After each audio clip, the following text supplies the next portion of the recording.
عمرك حسيت إنك متوتر كده من غير سبب؟ قلبك بيدق بسرعة، نفسك بقى ضيق، وعقلك شغال كأن في خطر، بس مفيش حاجة حصلت؟ تحاول تهدى ومفيش فايدة. ده مش توتر عادي، ده اسمه القلق العام. القلق العام بيخليك دايما في حالة استعداد، كأنك مستني مصيبة تحصل. حتى وانت وسط الناس بتحس إنك لوحدك. بس بص، في حل بسيط جدا ممكن يهدي ده فعلا. أول حاجة، ما تحاولش تطمن نفسك بالعافية. يعني بلاش تقول أنا تمام وانت عارف إنك مش تمام. اعترف لنفسك، أيوة، أنا قلقان دلوقتي.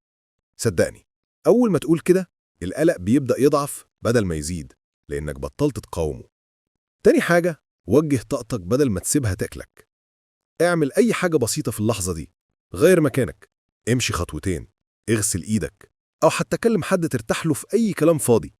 مش عشان تهرب، بس علشان توري لمخك إن الدنيا شغالة عادي وإنك لسه في أمان. القلق العام مش ضعف، ده بس إنذار شغال على طول. بس كل مرة تتعامل معاه بهدوء ووعي، الإنذار ده بيبدأ يطفي شوية شوية.